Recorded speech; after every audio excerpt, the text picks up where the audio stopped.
VAT বাড়ানোর ২ সপ্তাহের মধ্যে কিছু পণ্য ও সেবায় ভ্যাট ও সম্পূরক শুল্ক কমালো জাতীয় রাজস্ব বোর্ড এনবিআর।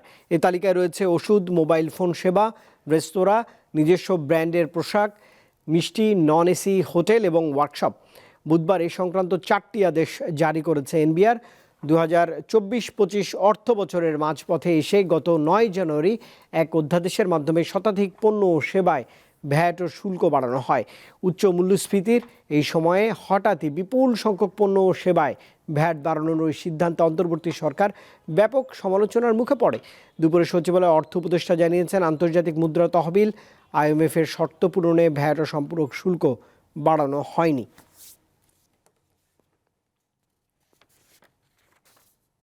ভ্যাটটা বাড়ানো হয়েছে, অনেকে ভাবে যে ভ্যাটটা IMF বলেছে। আপনি, আমার কাছে তো ফিগার আছে প্রচুর, সেগুলো সব। বাংলাদেশ হলো সবচেয়ে লোয়েস্ট ট্যাক্স পেইং নেশন। কেন ভ্যাট কি রাজস্ব নিয়ে বাড়ান না? বলেন কোথায় বাড়াবো, আমাকে পরে খালি বলে দিলেই তো হবে না বাড়ান। এখন অতএব আমরা ক্ষেত্রগুলো খুঁজছি।